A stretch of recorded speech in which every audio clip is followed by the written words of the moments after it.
right, man, if I got a good story to share with you today, and I'm going to do my best to do it justice, but had a really good day. I'm going to pull you guys over a little bit closer. Hopefully you don't fall. So had a great day. Got to spend with my granddaughter at Kennedy Space Center, my wife, and we were going out to dinner afterwards, and I talked them into stopping by the Goodwill, and I've already agreed that, you know, I really don't have any more room for smalls at the store. You know, on eBay, of course, you can put as many as you want on there, but you got to store them somewhere. So I said I'm going to stop buying the $5, $10 items that I can get 20 and 30 bucks for, and I'm going to try to start buying a little bit nicer items that have a little bit more, a little bit higher margins, and maybe, you know, a little bit higher end products. So I stopped by the Goodwill, and they went in with me, and they found some really cool items for themselves. But the first item here is not really a high-end item, but I am a Rays fan, and this is Jonathan Aranda. And I paid up for this, 15 bucks. I don't know if I'll sell it or not, but it's about 40 bucks. So if I list it for 45, that would be 3x minus the fees. So you might make 30 bucks on this thing at the end of the day. Maybe 20 bucks. So this is an example of stuff that I need to stop buying. And so I went to the high-end case at the Goodwill, and I was looking for like maybe an Invictus watch that was 30 bucks, that I could flip it for 100 bucks and 150 bucks or something like that. And what I saw,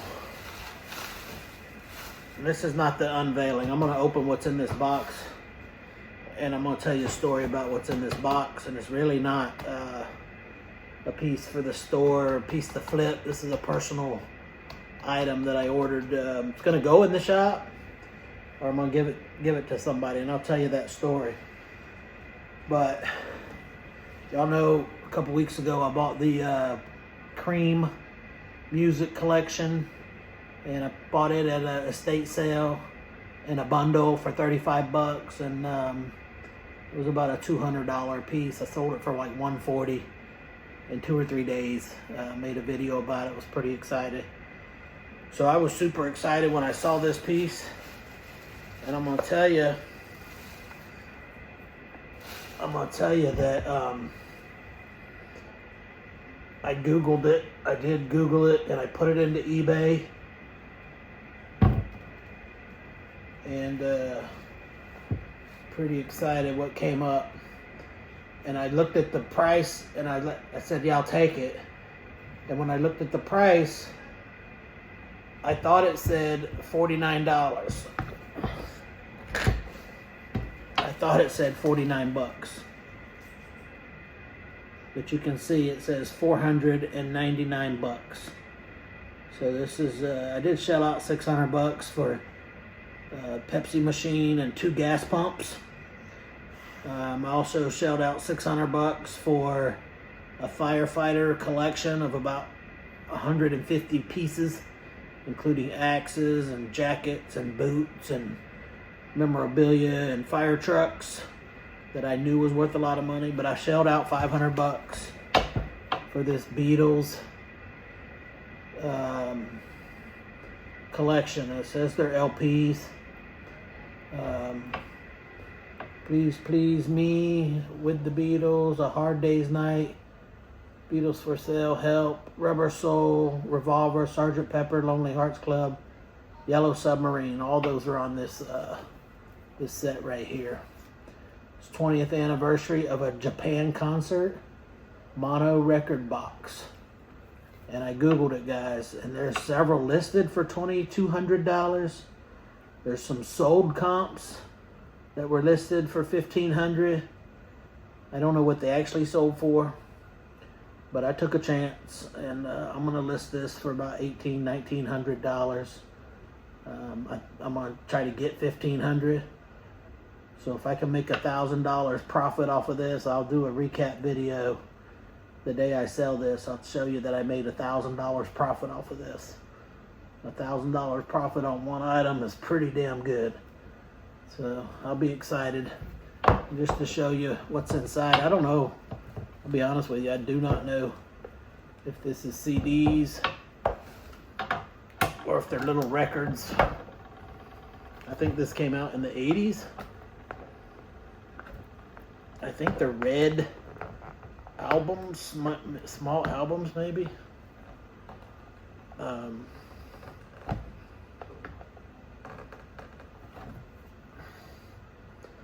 There's, I think, 11 of these total. I don't want to mess with them too much.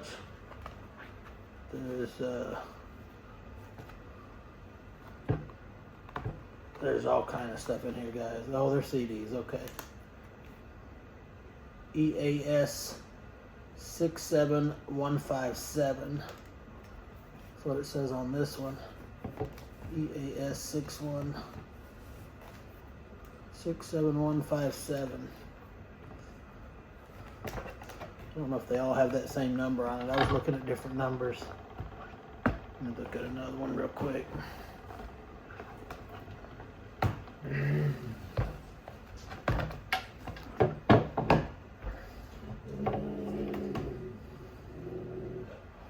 Guys, these are unopened, brand new, whatever these are.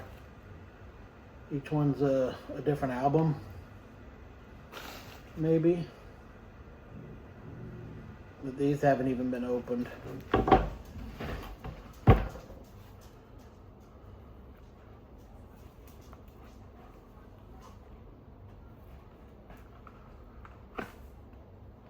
Yeah, 70137, EAS 70137, Sgt. Pepper's Lonely Hearts Club Band. Yeah, so each one of these is a different Beatles album, guys. So this is like the entire Beatles collection, I think. Nervous just kind of going through it.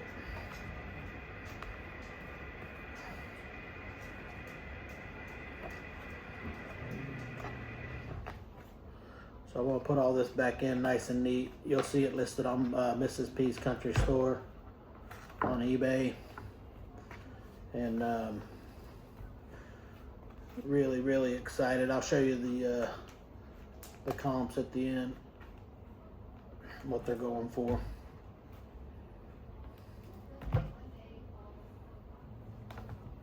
It looks like 2 of the albums have been opened. The rest are unopened.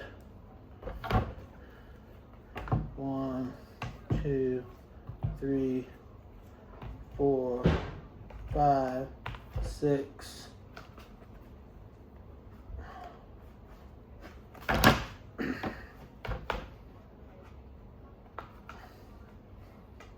There's 2 in here. That's 7, 8.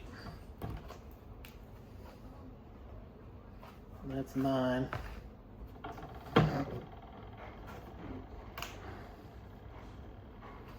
10, 11. So there's 11 CDs total. Beatles Mono, Hard Day Tonight.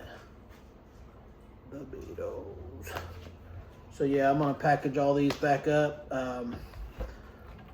Again, half of them are not even open yet. Real excited about it. My granddaughter was with me.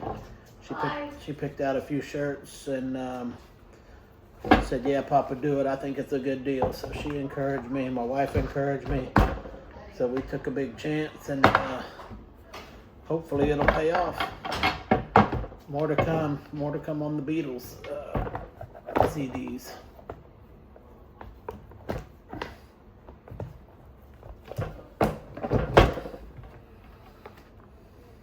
$500, guys. 500 buckarooskies. 20th anniversary of the Japan concert. So we'll see what that goes for. I got the receipt, in case it's not real, huh? All right, so this next piece, I'm gonna try to tell you the story real quick. But when I was a kid, you know, my dad had he was an entrepreneur, had a lot of businesses, had a trucking company most of my childhood. Started out driving trucks, and then he ended up owning, I think, 40 trucks at one time when it was at its peak. And learned a lot of life lessons working on those trucks and on the farm. But when I was real little, like 8 years old, 7, 8 years old, I remember vaguely playing around in a packing house. It was called Killarney Packing. And my dad, I remember he was the owner, and my Uncle Bunky was there. He was the GM, and so his kids were always there, my cousins, and we were playing around on my cousin Mark and George and Stanley, and we were all playing around on these conveyor belts, and it was mostly wood. I remember hearing the conveyor belts running, and you know, I don't know how long he owned it, but I do remember the news coming on, and my dad and mom watching the news, and mom crying, and the packing house had burnt down, and it was Killarney Packing. He got some paintings done later on of Killarney Packing with James W. Bryant as the owner, and it had a Killarney Rose, and I always thought my dad invented the Killarney Rose, that was his logo. What I didn't realize was Killarney Packing had been around since the 1950s, and he bought it in the 80s. I was born in 71, so this was probably 80, maybe 78, 79. I was little. And I remember seeing the painting and the Killarney Rose, and I was going through some old stuff one time, and I found an old decal, and it had a Killarney Rose, and my dad said, "Hey, keep that. That might be worth some money one day." And I had no idea that the Killarney Rose was actually an icon. And I'm watching a YouTube video, and on this YouTube video, and I'll put that on the clip here so you can see it. But on the YouTube video, I saw Killarney Packing and the Rose, and I was like, "Hey, that's my dad's old business." So I hit pause on the video, and I started Google searching it, and it actually popped up on Amazon. The Killarney Rose popped up on Amazon. And right, I go over there. You don't have any. You got your pajamas on. I don't want to put you on video if you ain't dressed. But the Killarney Rose. Let's see if I can open this thing up. The Killarney Rose popped up on Amazon, and it popped up on Walmart. And I said, "Well, why don't you look at that?"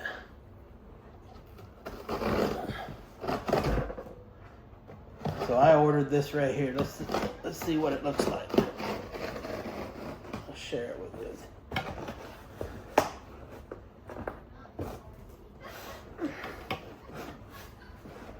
Okay, that's not going to be the best way.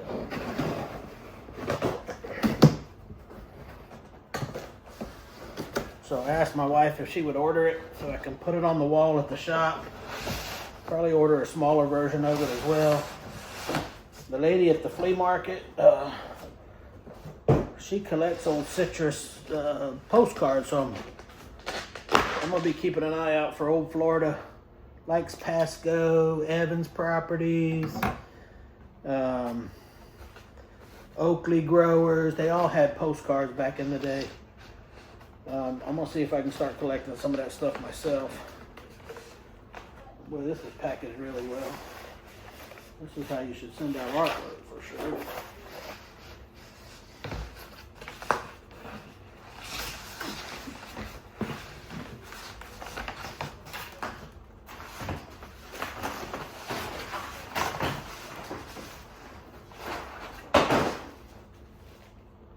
Ta-da, look at that, guys. This is what I saw sitting on a table on, I think the guy's video was, I think it was, what's the guy's name? It wasn't Part-Time Picker. It was maybe, it wasn't Harry Tornado. I always watch him when he's out picking. It wasn't Cincinnati Picker. It's the same guy. What's his name? He's a good picker. I'll drop it in the comments here, or drop it at the screenshot of the guy that of the actual clip from the video where I saw this sitting on a yard sale table and did some research, and sure enough, you can order repops. The original will probably be worth a lot more, but this right here has a lot of sentimental value. I know my dad's gonna love it, mom's gonna love it, and just to have a little piece of history hanging in my shop. There's actually a newspaper article that I have hanging in the shop. I'll get a picture of that and put on the end of this video as well.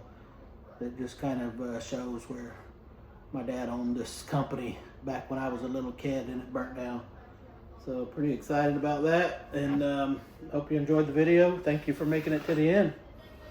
I'll put definitely put a picture of that on the thumbnail, and hopefully you stay to the end to see it. That's my new trick, is putting better thumbnails out there so people know what we're actually going to be talking about. But yeah, I'll keep you updated on the CDs and the bobblehead and the Killarney Rose. So talk to you later. Have a blessed day. Love ya.